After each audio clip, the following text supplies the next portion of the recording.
السلام علیکم ورحمۃ اللہ وبرکاتہ۔ محترم و مکرم ناظرین و سامعین، قربانی کے مسائل میں ایک مسئلہ ہوتا ہے جو ساتھی پوچھتے ہیں کہ کیا خصی جانور کی قربانی درست ہے، جیسے بکرا ہے یا مینڈا ہے یا بھیڑ ہے، ان میں جو یا اسی طریقے سے بڑے جانور میں سے کوئی جانور ہے، تو کیا خصی جانور کی قربانی درست ہے؟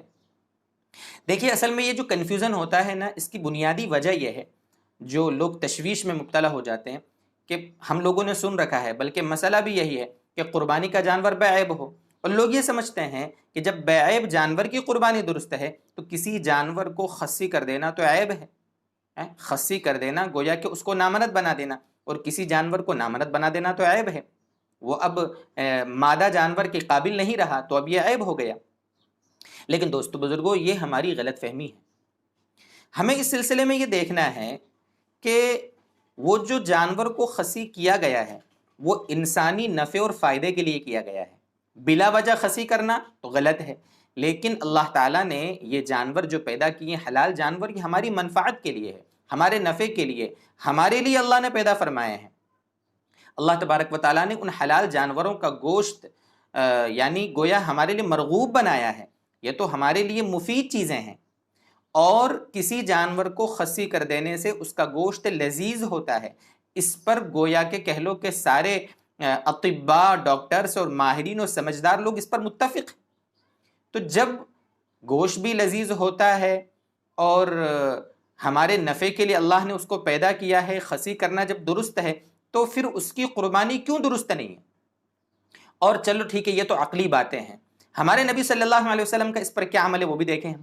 نبی اکرم صلی اللہ علیہ وسلم نے کیسے جانور کی قربانی کی ہے، اس سلسلے میں دیکھیں آپ۔ حضرت جابر رضی اللہ تعالیٰ عنہ فرماتے ہیں، حدیث پاک ہے، ابو داؤد شریف کے الفاظ آپ کے سامنے نقل کر رہا ہوں، ذبح النبی صلی اللہ علیہ وسلم یوم الذبح کبشین اقرنین املحین موجوعین۔ روایت کا نمبر ہے 2795 ابو داؤد شریف میں۔ یہی روایت ابن ماجہ میں بھی ہے، مسند احمد میں بھی ہے۔